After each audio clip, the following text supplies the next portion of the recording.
Sir जल्दी से trends बता रहे हो।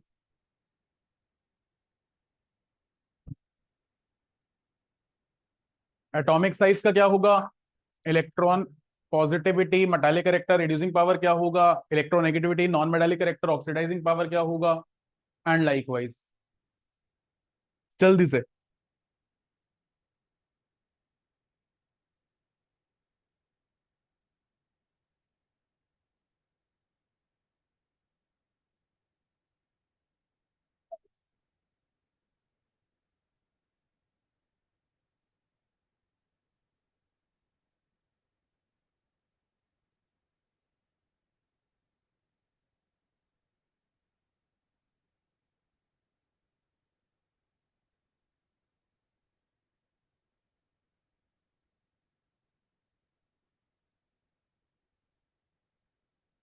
जल्दी आने वाले इंसानों, तुम्हारे लिए आगे से 5:20 की क्लास।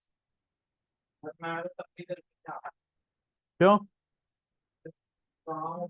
ओह, अपना बिजी स्केड्यूल, बिजनेस छोड़कर आना पड़ता है ना।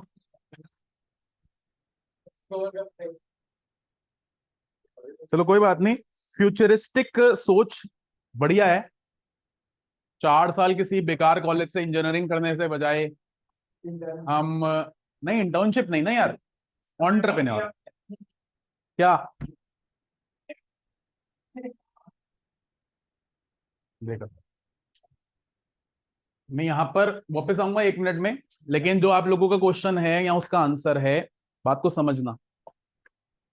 मजाक अलग है, एक घटिया कॉलेज से बीटेक करी हो या ऐसी जगह से कोई कोर्स करा हो जिसकी आगे चलकर कोई इज्जत ना हो, कोई वैल्यू ना हो, कोई जॉब ना मिले, उससे बेटर है कि वो 4 साल 3 साल की खराब करने की बजाय पहले ही कुछ ऐसा सोच लो जो आपके लिए बेनिफिशियल हो। वो चीज एंटरप्रेन्योर भी हो सकती है, वो चीजें आपके साथ कुछ स्किल्स हो सकते हैं, वो चीजें आपकी फैमिली का बिजनेस हो सकता है। बट वो चीजें ज्वाइन करना, वो डॉट्स को कनेक्ट करना जिनको आप एटलीस्ट 25 साल तक सोच सको। अगर आप किसी चीज को 25 साल तक या 20 साल तक नहीं सोच सकते, तो ऐसा जरूर सोचना कि 5 साल तक मैं सोच रहा हूं और 5 साल के बाद मुझे दोबारा सोचना है, यानी जीरो से फिर स्टार्ट करना है। I will be standing in a desert where each and every day I have to dig and make water come out. तो हर बार कुआं खोदना पड़ेगा 5 साल बाद। उस तरीके से सोचना। क्योंकि अगर आप ये सिर्फ फील करते रहो कि भाई चलो कॉलेज में ज्वाइन कर लिया तो अब तो जॉब लग जाएगी, अब तो काम हो जाएगा, ऐसा कुछ नहीं होता। आज की डेट में तो बिल्कुल भी नहीं होता। तो ये अगर जो उनसे मजाक में बात कर रहे थे कि सर एक छोले भटूरे की रेडी लगाता है और एक गोलगप्पे की रेडी लगाता है, प्लीज, अगर डे वन पे आप एक ऐसी विजन कैरी कर रहे हो कि उसको बहुत बड़ा बनाया जा सकता है, उसमें भी कोई गलती नहीं है। लेकिन अगर आप सिर्फ एक विजन कैरी कर रहे हो कि बस यार टाइम पास कर रहे हैं ना, तो फिर वो गलत हो जाएगा। वो मत करना। बहुत कुछ ऐसा है जो बहुत बियॉन्ड जा सकता है। तो आई रिस्पेक्ट इट। तो कभी लगाओ तो बता देना, साथ में मिलकर। ठीक है। एक सेकंड, राधिका थोड़ी सी आगे आना। गणेश थोड़ा आगे हो जाए अभी। चलिए सर जल्दी से फर्स्ट ये में क्या लिखा है? बेटा एटॉमिक साइज, किसी जिससे पूछूंगा मुझे उससे आंसर चाहिए। Lakshyapreet, atomic size top to bottom increase या डिक्रीज? इंक्रीज। क्यों इंक्रीज करता है? नंबर ऑफ शेल्स इंक्रीज करते हैं, शुक्रिया। Apar, atomic size left to right increase या डिक्रीज? डिक्रीज। क्यों? Number of outermost shells बेटा सेम रहते हैं। Effective nuclear charge. ठीक है। Gurman, electropositivity top to bottom, सोच लो। इलेक्ट्रोपॉजिटिविटी क्या होती है? Tendency to lose an electron. Lose करना, निकालना बाहर आसान हो जाएगा जब इलेक्ट्रॉन न्यूक्लियस से दूर होगा, और दूर होगा तो शेल ज्यादा होंगे तो दूर हो जाएगा। इसलिए टॉप टू बॉटम इंक्रीज। वहीं पर चलो Arnav, left to right electropositivity. क्यों? क्योंकि number of electrons outer motion में इंक्रीज होते हैं। इलेक्ट्रोनेगेटिविटी एग्जैक्टली उल्टी होती है। तो आपके लिए यहां पर Kanishk electronegativity top to bottom increase या डिक्रीज? डिक्रीज। और लेफ्ट टू राइट? अब ionisation enthalpy Radhika top to bottom increase या डिक्रीज? सलूजा इंक्रीज पक्का। निकालना इलेक्ट्रॉन आसान या मुश्किल? आसान।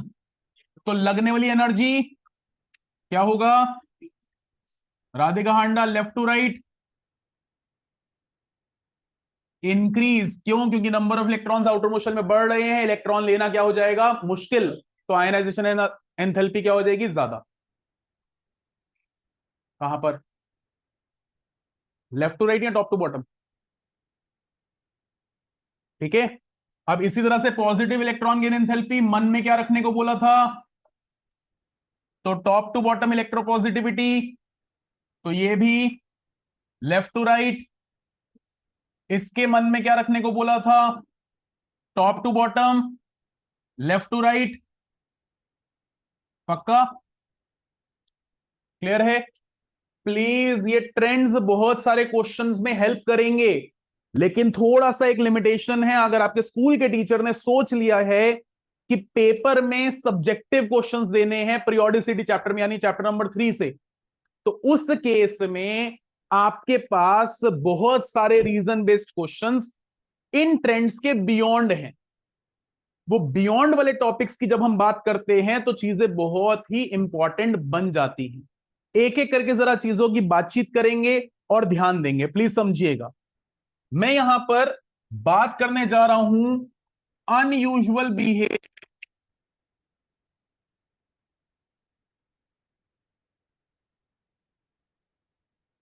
ऑफ पीरियड 2, यानी सारी की सारी कहानी अलग है पीरियड 2 के लिए। प्लीज बाद में आराम से लिख लेना, पहले ध्यान से सुनिए एक एक बार। पीरियड 2 कौन से एलिमेंट्स हैं? युवराज जरा हेल्प करिएगा। पीरियड 2 लिथियम, बेरिलियम, फिर बहुत बड़ा gap boron, carbon, nitrogen, oxygen और अगर आप इनकी कॉमन बात करो तो सब में कितने शेल्स हैं? 2 शेल्स हैं। हाँ या ना? अब जरा एग्जैक्टली इनसे नीचे वाले पीरियड को देखें, तो इनसे नीचे वाला पीरियड होगा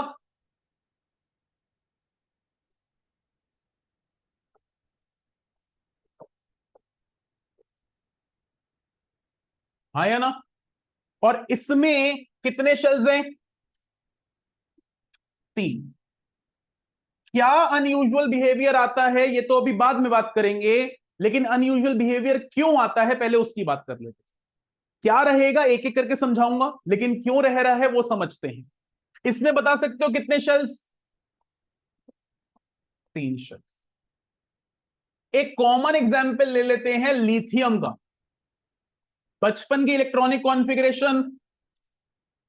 एक कॉमन एग्जाम्पल ले लेते हैं सोडियम का। 55 की इलेक्ट्रॉनिक कॉन्फ़िगरेशन। जरा हेल्प करिएगा। आप हैं पेनल्टीमेट शेल, आप हैं पेनल्टीमेट शेल। जब आप पीरियड 2 के एलिमेंट्स की बात कर रहे हो जिसमें सिर्फ 2 शेल्स हैं, पेनल्टीमेट शेल में सिर्फ कितने इलेक्ट्रॉन्स? लेकिन जब आप पीरियड 3 के एलिमेंट्स की बात करते हो तो कितने शेल्स? 3। और पेनल्टीमेट शेल में कितने इलेक्ट्रॉन्स हैं? 8। एक इलेक्ट्रॉन दूसरे इलेक्ट्रॉन को क्या करता है? रिपेल। तो कहीं ना कहीं आउटर मोस्ट शेल में जितने इलेक्ट्रॉन्स हैं उनको पेनल्टीमेट शेल के इलेक्ट्रॉन्स क्या कर रहे हैं? रिपेल कर रहे हैं। मैं दोबारा से बोल दूं, ध्यान से सुनना। Outer most shell n, penultimate shell n-1। तो आउटर मोस्ट शेल के इलेक्ट्रॉन्स को उससे पिछले शेल वाले इलेक्ट्रॉन्स रिपेल कर रहे हैं। जहां सेकेंड पीरियड के एलिमेंट्स में क्या पूछो, क्या बोलना है बता तो सही ना, कहां पर अटके? मैं दोबारा से बोल रहा हूं, ध्यान से सुनना। मेरे लिए आउटर मोस्ट शेल n हुआ, तो पेनल्टीमेट का मतलब होता है n-1। सब पेनल्टीमेट का मतलब होता है n-2। मेरे लिए पेनल्टीमेट शेल के इलेक्ट्रॉन्स को सब पेनल्टीमेट शेल के इलेक्ट्रॉन्स रिपेल करेंगे, या आउटर मोस्ट शेल के इलेक्ट्रॉन्स को पेनल्टीमेट शेल के इलेक्ट्रॉन्स रिपेल करेंगे? सिंपल लैंग्वेज में बोले, एन शेल को N-1 शेल वाले इलेक्ट्रॉन्स रिपेल करेंगे, हाँ या ना? तो एन शेल में जितने भी इलेक्ट्रॉन्स हो, N-1 शेल में अगर इलेक्ट्रॉन ज्यादा होंगे तो रिपल्शन ज्यादा, और कम होंगे तो रिपल्शन कम। जरा कंपेयर करके देखते हो, इस शेल में कितने इलेक्ट्रॉन्स, लेकिन इसमें कितने, 8। तो कहीं ना कहीं यहां रिपल्शन क्या है और यहां क्या है, तो ये एकदम से रिपल्शन बढ़ गई, जिसकी वजह से बिहेवियर में चेंजेस आना शुरू हो गए।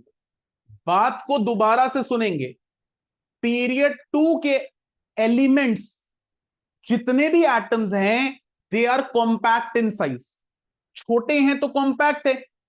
लेकिन जैसे ही पीरियड 3 के एलिमेंट्स या उससे आगे एलिमेंट्स की बातचीत शुरू होती है, उनके साइजेस बड़े होते हैं, जिसकी वजह से उनकी कॉम्पैक्टनेस कम हो जाती है, और उनमें कहीं ना कहीं वेरिएशंस दिखते हैं।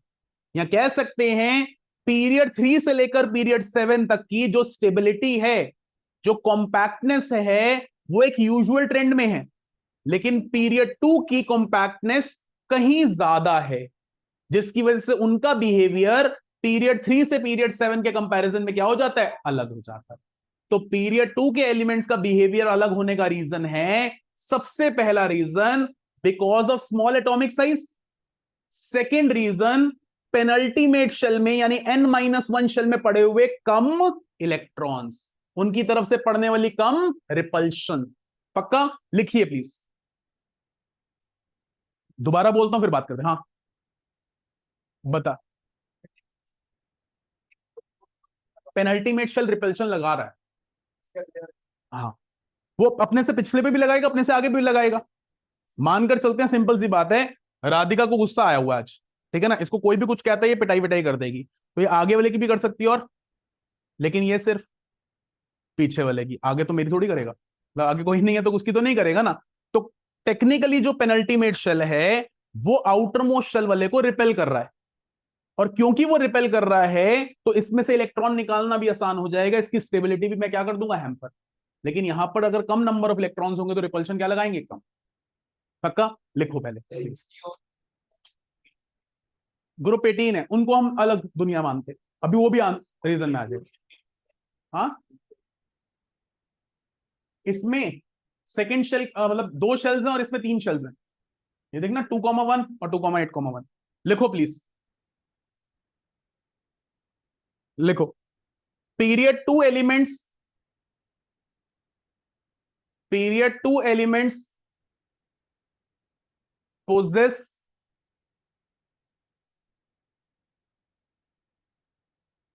an unusual behavior, possess an unusual behavior in comparison to, in comparison to elements of period 3 and further, in comparison to elements of period 3 and further.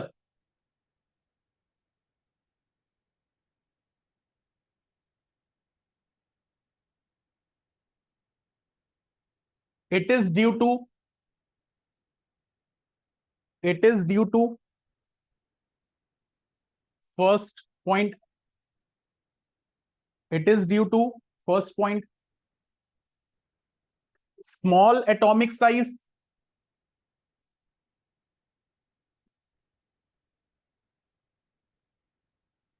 second,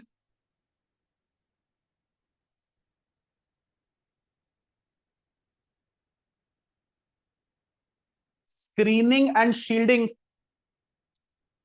screening and shielding effect caused by electrons in penultimate shell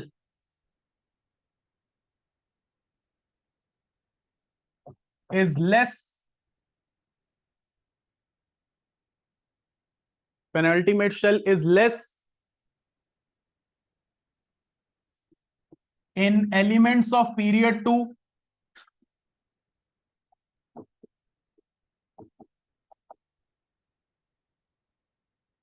when compared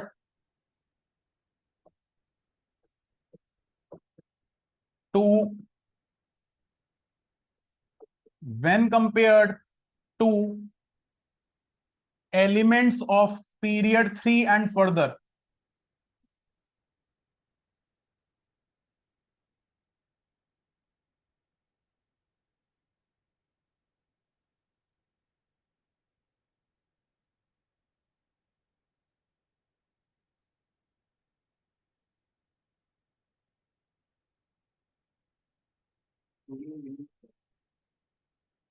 उनकी बात नहीं करते, उनका behaviour भी period 2 की तरह ही होता है। पक्का? अब पॉइंट आता है सर ये वर्ड क्या है, तो इसको जरा समझा दूं, लिखो please. Electrons in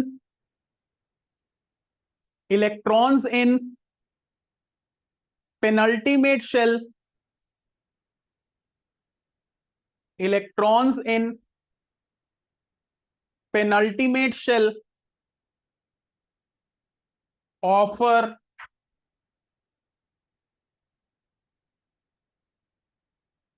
repulsions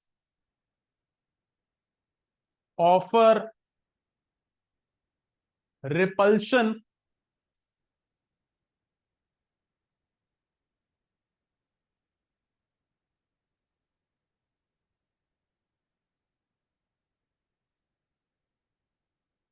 to electrons in outermost shell, electrons in outermost shell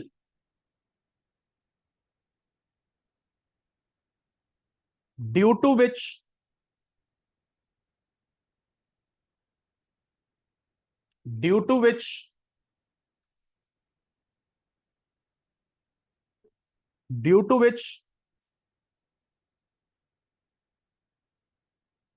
effective nuclear charge due to which effective nuclear charge decreases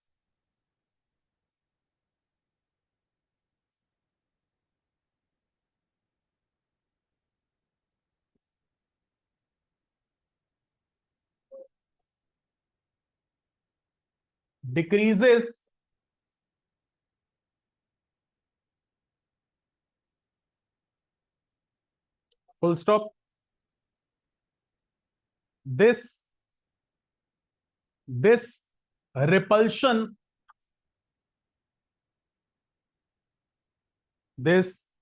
REPULTION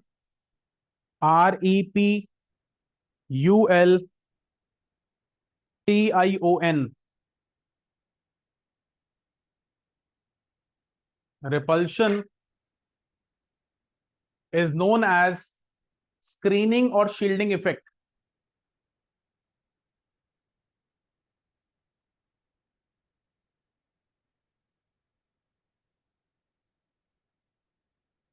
screening और शील्डिंग इफेक्ट। 1 मिनट लगाकर जरा जल्दी से रीड कर रहे हो, क्योंकि ये चीजें इंपॉर्टेंट हैं आप लोगों के लिए, और फिर सारी बातचीत हम लोग जरा करते हैं। अर्णव भैया रीड कर लो। अभी अभी आपने प्रोफेशन कुछ और बताया था, आप कुछ और की सोच रहे हो। अरे वाह सर, इफेक्टिव न्यूक्लियर चार्ज बोला था, it is the resultant force of attraction applied over electrons in the outer most shell towards the nucleus. Resultant word के टाइम पर बोला था कि न्यूक्लियस में पड़े हुए प्रोटॉन्स आपके इलेक्ट्रॉन्स को अट्रैक्ट कर रहे हैं, वहीं पर नॉन वैलेंस शेल में पड़े हुए इलेक्ट्रॉन्स क्या कर रहे हैं, रिपेल कर। ओहो, एटॉमिक साइज में बताया था सर, हम रिवाइज थोड़ी करते हैं, हम तो वैसे जीटीपी वाले हैं। टेंशन ही नहीं है। बच्चे तो पढ़ते हैं लेकिन स्कूल में पेपर में कुछ नहीं आता है सर। अच्छी बात नहीं है ना सर। स्कूल के लिए पेपर के लिए पढ़ रहे होते तो बात ही क्या थी फिर तो।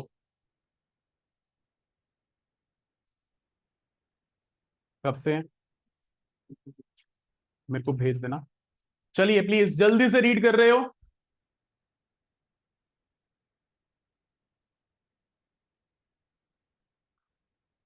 मैं दोबारा से बोल दूं, ये जो पेनल्टीमेट शेल, आसान भाषा में ये जो n-1 शेल में पड़े हुए इलेक्ट्रॉन्स हैं, ये nth शेल के इलेक्ट्रॉन्स को रिपेल कर रहे हैं।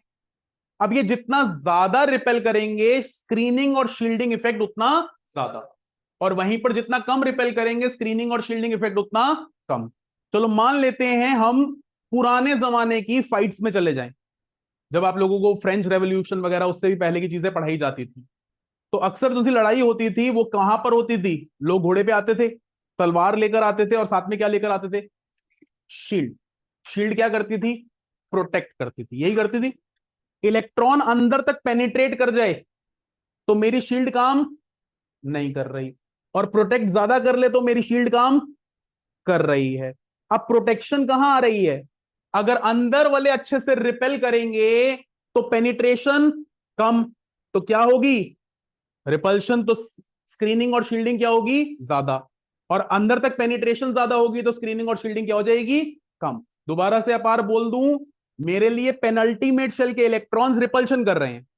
अब इन्होंने रिपल्शन ज्यादा करी तो शील्डिंग ज्यादा, अंदर नहीं आने देंगे, और इन्होंने रिपल्शन सुहानी कम करी तो शील्डिंग कम, अंदर आसानी से आने देंगे। पक्का बात समझ में आती है? पीरियड टू के अगर आपके जितने भी एलिमेंट्स हैं उनके आउटर मोस्ट शेल के इलेक्ट्रॉन्स कंपैरेटिवली न्यूक्लियस के पास है, लेकिन जब आप पीरियड थ्री के एलिमेंट्स के इलेक्ट्रॉन की बात करते हो, एक तो थर्ड शेल हो गया तो वैसे ही दूर है, लेकिन जितना दूर होना चाहिए था उससे भी थोड़ा ज्यादा दूर है, क्योंकि हमारी रिपल्शन ज्यादा है।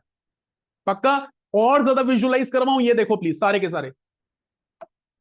सपोज मान लो ये न्यूक्लियस, ये फर्स्ट शेल, ये सेकंड शेल, ये न्यूक्लियस, ये फर्स्ट शेल, ये सेकंड शेल, ये थर्ड शेल।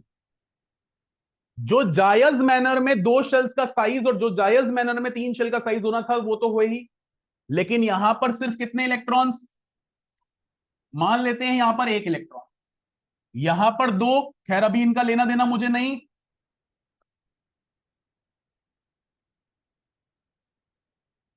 ये एक इलेक्ट्रॉन है।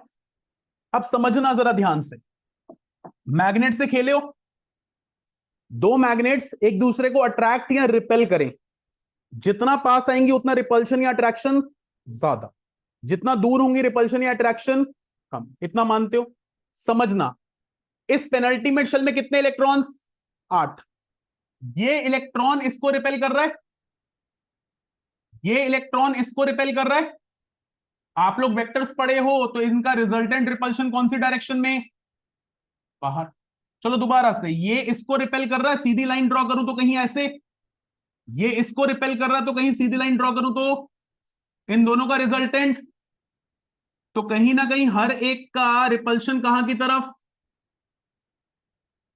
8 इलेक्ट्रॉन्स में रिपल्शन ज्यादा होगा और 2 इलेक्ट्रॉन्स में रिपल्शन, तो कहीं ना कहीं ये जो सा सेकेंड शेल है ये इस डिस्टेंस पे ना होकर शायद थोड़ा सा बड़ा होगा। अरे भाई लो भाई,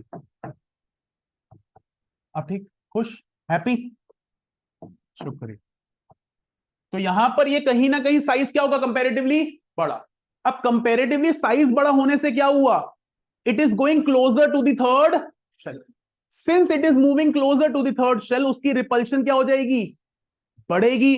तो इफेक्टिव रिपल्शन की वजह से ये भी कहां जा सकता है? बाहर जा सकता है। तो यहां पर ये 8 इलेक्ट्रॉन्स अपना दायरा बड़ा कर रहे हैं, अपना शेल बड़ा कर रहे हैं, जिसकी वजह से वो रिपल्शन ज्यादा क्रिएट कर रहे हैं, ज्यादा आसानी से धक्का दे सकते हैं। और ज्यादा आसानी से धक्का देने का मतलब क्या? इलेक्ट्रॉन ज्यादा आसानी से बाहर निकल सकता है, यानी इलेक्ट्रोपॉजिटिविटी बढ़ जाएगी। तो एकदम से इलेक्ट्रोपॉजिटिविटी बढ़ती है तो बहुत सारी प्रॉपर्टीज बढ़ती हैं, जिसकी वजह से हमारे पीरियड टू का बिहेवियर बाकियों से अलग हो जाता है। युवराज कहता सर पीरियड टू तो वैसा ही है, दिक्कत तो पीरियड थ्री में आ रही है। लेकिन ये दिक्कत पीरियड 3, 4, 5, 6, 7 में यूजुअल है। दिक्कत कहां नहीं हो रही? पीरियड 2 में। इसकी वजह से वो बाकियों से क्या हो गया? अलग। उसमें दिक्कत नहीं है, इन सब में दिक्कत है।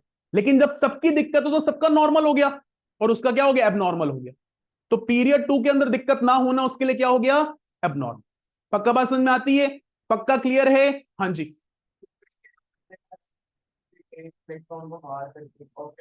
किसके एक इलेक्ट्रॉन को बाहर करके? परफेक्ट। तो ये Na खुद को क्या बना लेगा? तो दुनिया में आसानी से क्या मिलता है? Na या Na+? अरे वाह, यूरेका है। हाँ जी सर। हाँ, सेकेंड शेल बड़ा हुआ, पहले तो थर्ड शेल के क्लोज आया। अब थर्ड शेल में ज्यादा इलेक्ट्रॉन्स होते तो ज्यादा दूर जाते ना। है ही कितना इलेक्ट्रॉन? एक। तो उस इलेक्ट्रॉन के बिहेवियर में चेंजेस आ गए। चेंजेस कैसे आ गए? अपार भैया मेरे से पूछ लो। उस इलेक्ट्रॉन को बाहर करना आसान हो गया, उसका मूवमेंट बाहर की तरफ ज्यादा हो गया, तो वो आसानी से अवेलेबल हो गया।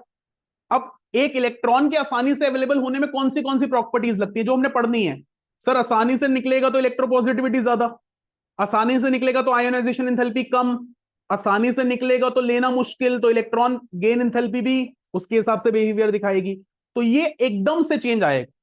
कह सकते हैं पीरियड 1, 2 के अंदर मैं 10 यूनिट का इंक्रीज देख रहा हूं, और पीरियड 3 में एकदम से आऊंगा तो एकदम से 50 यूनिट का इंक्रीज हो गया। फिर पीरियड 4, 5, 6 में 10-10 यूनिट का इंक्रीज हो गया। तो ये एकदम से लीप आया पीरियड 2 से period 3 is because of change in shielding और स्क्रीनिंग इफेक्ट। पक्का बात समझ में आती है? हाँ या ना? क्लियर है ये बात? चलो इससे आगे आप चीजों को जोड़ते हैं, एक एक करके बात करते हैं। कनिष्क कुछ पूछना तो पूछिए, पक्का सोच लो, देख लो फिर कहीं पता चले स्कूटी से आना पड़ जाए।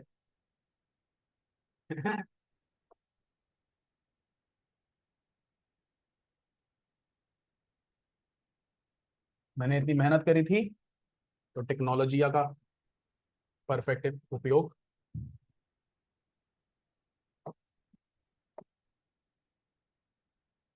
अब देखो बेटा, अरे यार, ध्यान से देखना बातचीत को, बहुत इंपॉर्टेंट अब बातें होंगी। मैं यहां पर इसको रब कर रहा हूं क्योंकि कहानी तो सारी की सारी मुझे पीरियड 2 को दिखानी है। एक एक करके बात करते हैं और बहुत सारे क्वेश्चंस का आंसर समझते हैं। मैं जरा इलेक्ट्रॉनिक कॉन्फ़िगरेशन और एटॉमिक नंबर लिख लूं। तो इसका एटॉमिक नंबर, इसका, इसका। अब नई वाली यानी ओहमो प्रिंसिपल की इलेक्ट्रॉनिक कॉन्फ़िगरेशन लिखें तो 1s2 2s1, 1s2 2s2। मैं 1s को छोड़ रहा हूं अब। 2s2 2p1, 2s2 2p2, 2s2 2p3, 2s2 2p4, 2s2 2p5। पक्का? कहीं पर कोई कंफ्यूजन ना रहे। हाँ या ना? अब एक एक करके जरा हर एक चीज सुनना। लिख बाद में लेंगे, कॉपी कर लेंगे फाइल से, कोई दिक्कत नहीं है, लेकिन हर एक चीज बिल्कुल एक्यूरेटली समझनी और सुननी जरूरी है। इसमें से आपकी टीचर चाहे ना तो 3 मार्क्स से 4 मार्क पेपर में दे सकती है आउट ऑफ 7 और 8 मार्क्स, सिर्फ आज की क्लास के बेसिस पर। समझना बहुत ध्यान से। मैं जरा ऑब्जर्व करूं, एस में एक ऑर्बिटल होता है और उस एक ऑर्बिटल में मैक्सिमम कितने इलेक्ट्रॉन्स आते हैं? 2। एक ऑर्बिटल में 2 इलेक्ट्रॉन, इसका मतलब होता है कंप्लीटली फिल्ड, और एक का मतलब हाफ। दोबारा से बात करते हैं। पी के अंदर 3 ऑर्बिटल्स होते हैं और 3 ऑर्बिटल में मैक्सिमम कितने इलेक्ट्रॉन्स आते हैं? 6 का मतलब होता है, और 3 का मतलब होता है। हम लोगों ने जब क्रोमियम और कॉपर सीखा था तो उस टाइम पे हमने एक कॉमन स्टेटमेंट दी थी, सर कंप्लीटली फील्ड सबसे ज्यादा स्टेबल, फिर हाफ फील्ड, फिर जनरल। लक्ष्य कहता सर ऐसी स्टेटमेंट कब दी? तो लक्ष्य मैंने आपको पहले पढ़ाया था सारी की सारी इलेक्ट्रॉनिक कॉन्फ़िगरेशन, फिर हमने क्रोमियम और कॉपर की गलती आइडेंटिफाई करी थी, मैंने कहा था सिंपल सा आंसर है ये, कंप्लीटली फिल्ड और हाफ फिल्ड। क्यों का आंसर दिया था हमने एक्सचेंज एनर्जी फिनोमिना से, और फिर क्यों के बाद अंदर एंट्री करी थी कि कंप्लीटली फिल्ड हाफ फील्ड से ज्यादा स्टेबल होते हैं, जब हमने मैग्नेटिक मूवमेंट का कॉन्सेप्ट सीखा था। तो उस कॉन्टेक्स्ट में completely filled is more stable then general electronic.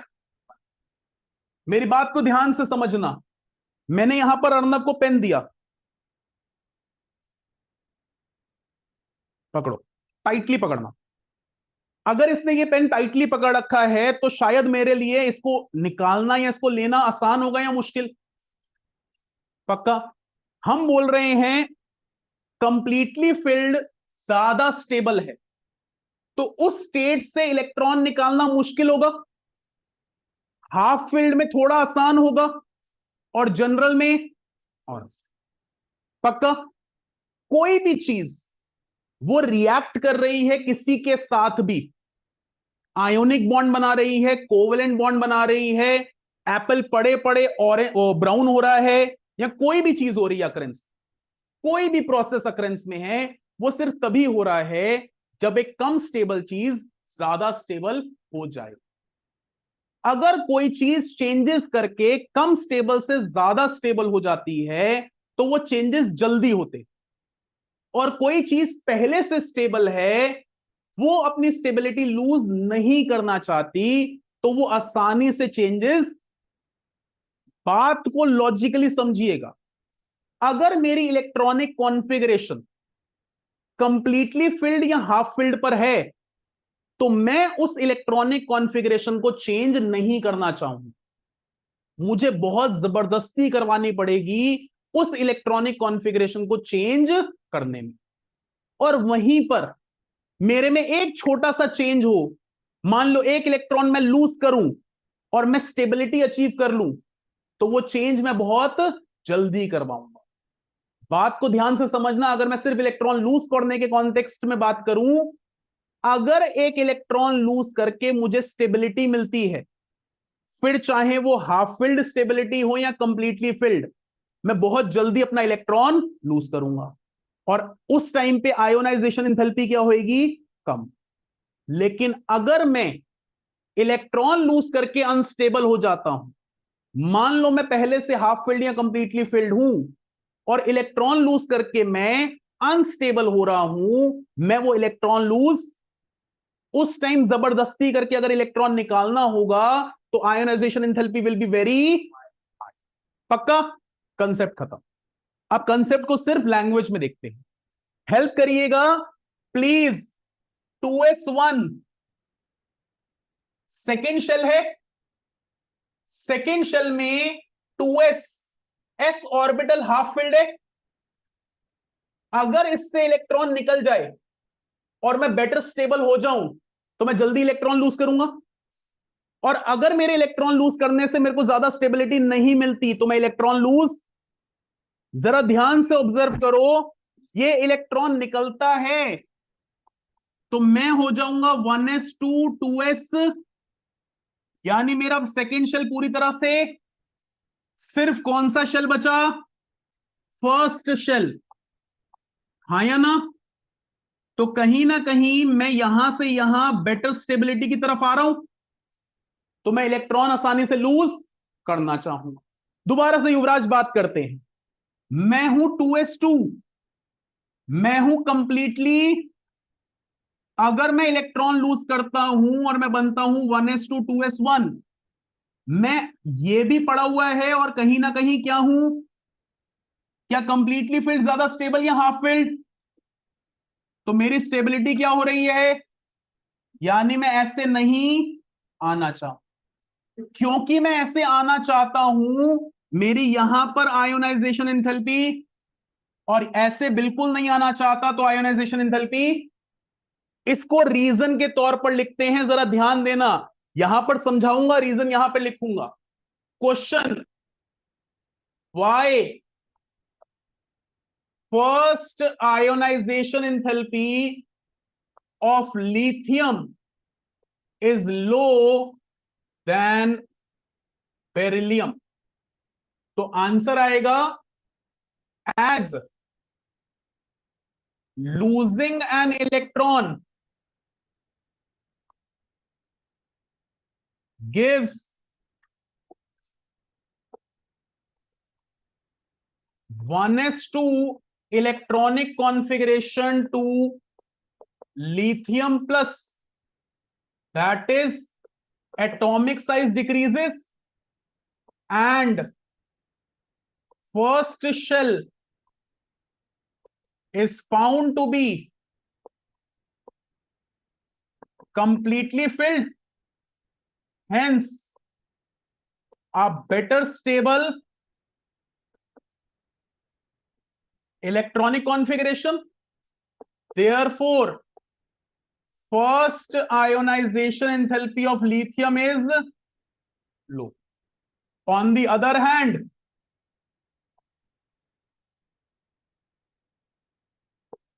losing an electron in case of beryllium, electronic configuration 1s2 2s2, that is completely filled state, transforms to 1s2 2s1 half filled state, hence require more ionization. पक्का? चलो एक और बार बात करते हैं, जरा ध्यान से सुनिएगा, बहुत इंपॉर्टेंट बातचीत हो रही है। मैं कंपेयर करता हूं बेरिलियम को बोरॉन से। दोबारा से ऑब्जर्व करिए, बेरिलियम की कहानी आपको अब क्लियर है कि सर आप ऑलरेडी कंप्लीटली फिल्ड हैं, आप अपना इलेक्ट्रॉन लूज नहीं करना चाहते क्योंकि आप कंप्लीटली फिल्ड से क्या हो जाएंगे, हाफ फिल्ड। जरा आ जाओ बोरॉन पर।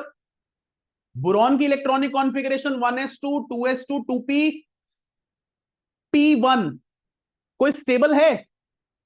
या तो सर p3 स्टेबल होगा या तो p6। अच्छा, p1 में से इलेक्ट्रॉन निकल जाए तो 2s क्या हो जाता है, 2, यानी कंप्लीटली फिल्ड, यानी वो क्या है, एक्स्ट्रा स्टेबल। तो अभी आप जब 2p1 पर हो, आपने इलेक्ट्रॉन लूज करा, आप 2s2 2p0 बन गए, यानी कंप्लीटली फिल्ड पे आ गए, यानी ज्यादा। जब आप कम स्टेबल से ज्यादा स्टेबल आ रहे हो तो कहीं ना कहीं आपकी आयोनाइजेशन एंथैल्पी कम। क्वेश्चन नंबर 2 जो हमारे पास बनेगा, why first ionization enthalpy of boron is less than beryllium? तो आंसर आएगा, as on losing one electron, electronic configuration of boron 1s2 2s2 2p1 becomes 1s2, that is more stable electronic configuration, hence first ionization enthalpy is low. On the other hand,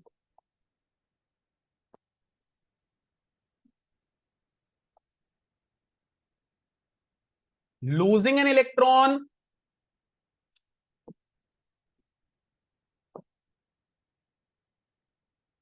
पक्का time बचा सकता हूं, losing an electron in case of beryllium, electronic configuration is 1s2 2s2, that is completely filled state, transforms to 1s2 2s1, that is half filled state, therefore it requires more ionization enthalpy। छोड़ दे भाई उसको। पक्का यहां तक clear है बात? चलो अब एक और बार देखते हैं। मैं आ जाता हूं जरा नाइट्रोजन पर। हेल्प करिए, नाइट्रोजन p3 क्या ये हाफ फिल्ड है? क्या ये इलेक्ट्रॉन लूज करना चाहेगा? तो इसकी आयनाइजेशन एंथैल्पी, ये इलेक्ट्रॉन लूज नहीं करना चाहता तो आपको जबरदस्ती करनी पड़ेगी, तो आयनाइजेशन एंथैल्पी ज्यादा। पक्का? तो यहां पर आयोनाइजेशन एंथैल्पी ज्यादा। अब जरा ऑक्सीजन अंकल की बात करो। 2p4, p4 में से एक इलेक्ट्रॉन निकल जाए तो क्या बन जाएगा? p3। p3 क्या होता है? Half filled. तो ये इलेक्ट्रॉन लूज करना चाहता है, तो इसकी आयनाइजेशन एंथैल्पी कम। क्वेश्चन नेक्स्ट बना, why first ionization enthalpy of nitrogen is high and oxygen is low. तो आपका आंसर आएगा on losing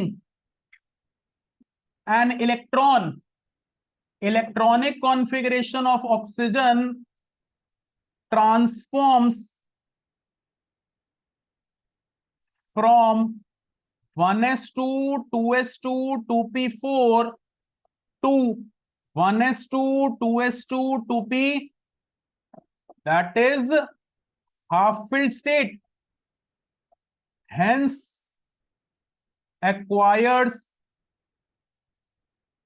more stability, therefore ionization enthalpy is low in comparison to nitrogen, where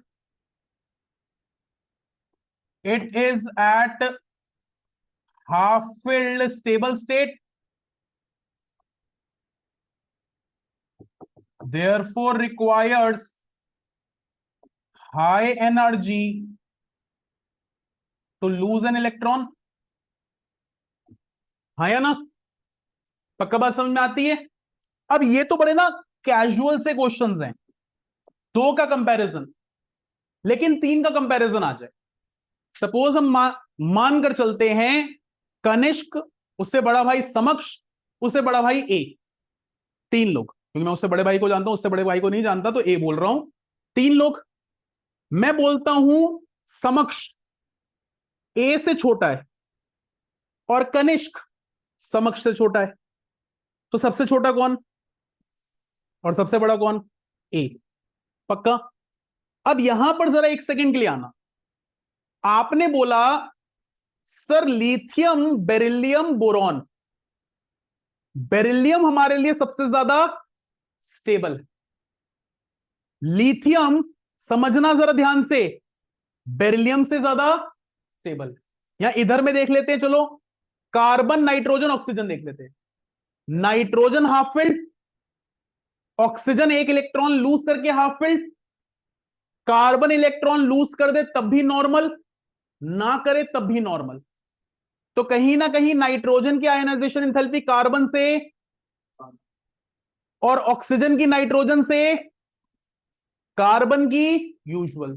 तो सबसे ज्यादा ionization enthalpy किसकी और सबसे कम किसकी? ऑक्सीजन। अब अर्णव पूछता सर क्यों? ऑक्सीजन, सुनना ध्यान से, मैं पहले भी स्टेबल नहीं था, मैं अभी भी स्टेबल नहीं हुआ। मैं पहले स्टेबल नहीं था, अब स्टेबल होने जा रहा हूं। तो मेरे लिए eagerness two electron lose an electron ज्यादा होगी या कम? ज्यादा। और इलेक्ट्रॉन लूज करने की टेंडेंसी ज्यादा होगी, तो आयनाइजेशन एंथैल्पी क्या हो जाएगी? यानी ये भाई साहब स्टेबल फिर भी हो सकते हैं, लेकिन ये स्टेबल तो कहीं ना कहीं इसकी सबसे कम, इसकी सबसे ज्यादा और इसकी बीच में। तो वो क्वेश्चन अभी मैं लिखूंगा, प्लीज अभी लिखने को नहीं बोल रहा हूं, सिर्फ इसलिए नहीं बोल रहा हूं क्योंकि अभी आप लिखोगे ना तो बहुत ज्यादा टाइम निकालोगे। मैं फाइल शेयर कर दूंगा, गुड मॉर्निंग, फाइल शेयर कर दूंगा, आराम से कॉपी करते रहना। पक्का? अब यहां पर जरा एक दो क्वेश्चन और लिख रहा हूं। क्वेश्चन है आपका, why first ionization enthalpy close an order,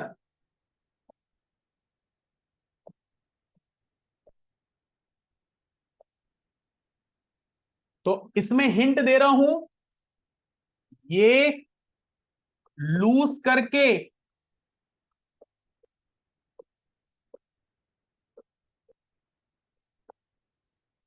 और ये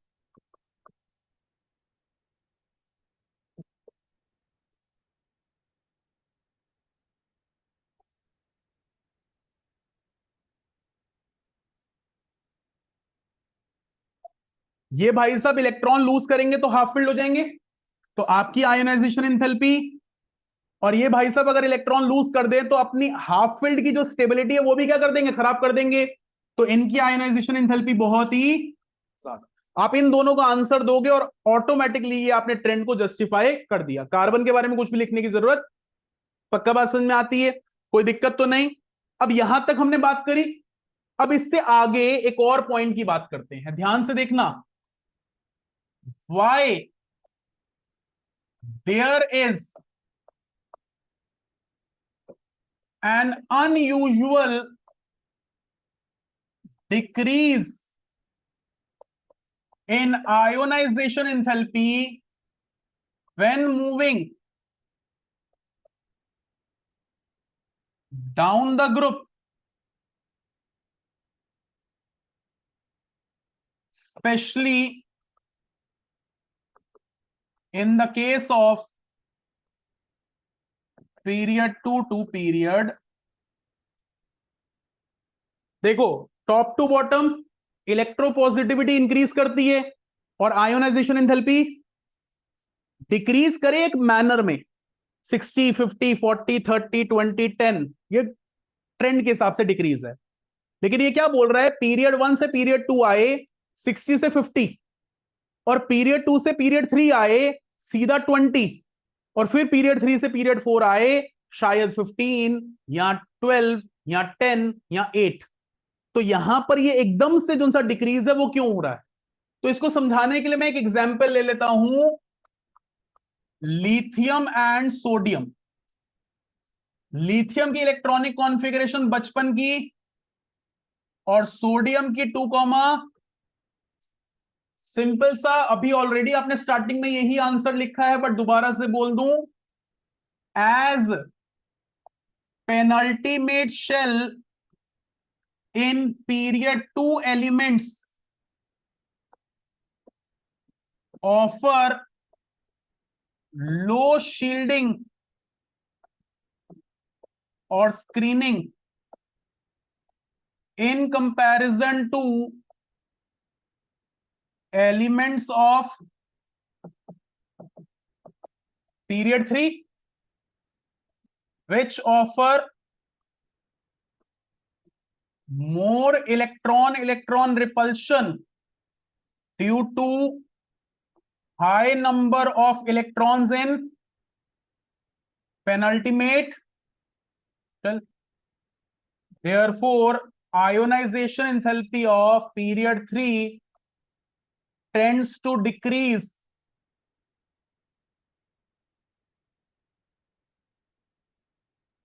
abruptly in comparison to period 2। ये हमने ऑलरेडी वही बात करी थी कि पीरियड 2 और पीरियड 3 में क्या ट्रांसफॉर्मेशन है। तो कोई दो एलिमेंट्स अगर आपने पीरियड 2 और 3 के ले लिए और आपको ट्रेंड में एकदम से बिहेवियर चेंज नजर आए, तो साफ साफ रीजन है पेनल्टीमेट शेल में पड़े हुए इलेक्ट्रॉन्स का वेरिएशन।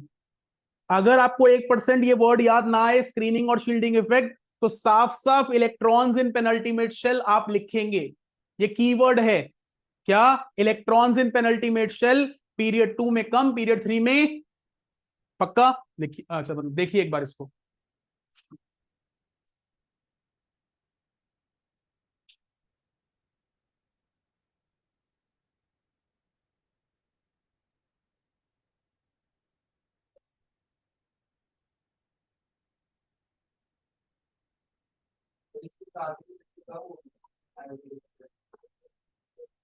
इसमें कार्बन की, इसमें आयनाइजेशन थेरेपी नाइट्रोजन की सबसे ज्यादा, ऑक्सीजन की सबसे कम।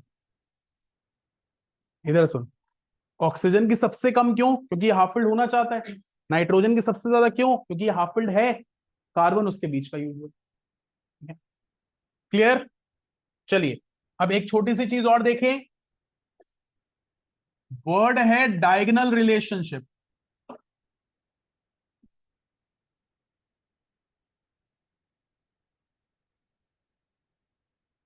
मेरे पास lithium, sodium,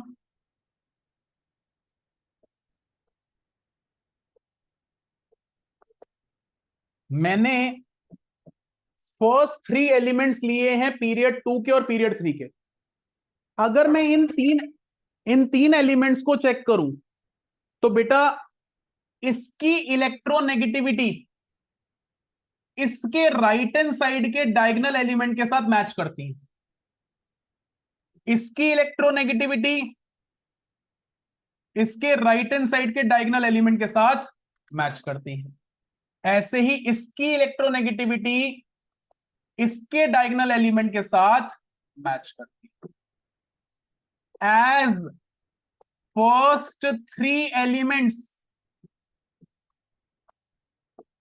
of period 2 possess nearly same electronegativity to diagonally right hand side elements of period 3, we say that these elements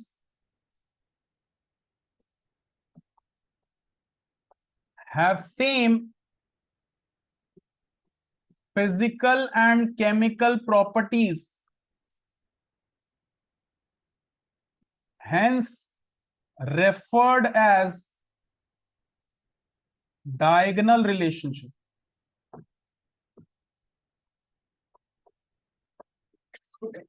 direct question नहीं बनता what do you mean by diagonal relationship, but MCQ में पूछा जा सकता है इन तीनों में से कोई एलिमेंट दे दिया जाए और बताइए इसका डायगोनल रिलेशनशिप किस एलिमेंट के साथ है। तो पीरियड 2 के तीन एलिमेंट्स पीरियड 3 के तीन एलिमेंट्स के साथ डायगोनल रिलेशनशिप दिखाते हैं। अब युवराज हम लोग गलती पता कहां करते हैं, पीरियड 3 के जो तीन एलिमेंट्स हैं वो हम जो उनसे चूज कर लेते हैं वो फर्स्ट ग्रुप से चूज कर लेते हैं। वो ग्रुप कौन से चूज होने हैं, सेकंड से। तो आपका डायगोनल रिलेशनशिप तब बनेगा तो पहले तीन का दूसरे तीन के साथ एक राइट हैंड साइड पे शिफ्ट। कोई कहे सर इनकी इलेक्ट्रोनेगेटिविटी सेम कैसे है, तो जरा हेल्प करिए। Top to bottom electronegativity decreases, left to right ऊपर से नीचे आए एक डिक्रीज और लेफ्ट टू राइट गए एक, तो नियरली क्या हो जाएगी, सेम। पक्का बात समझ में आती है? जरा जल्दी से इसको रीड कर रहे हो।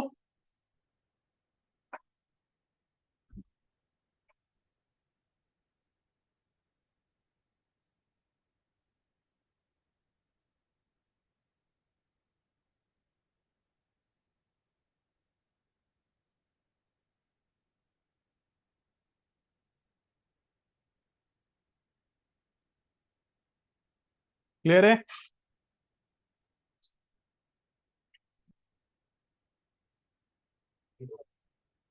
इससे पहले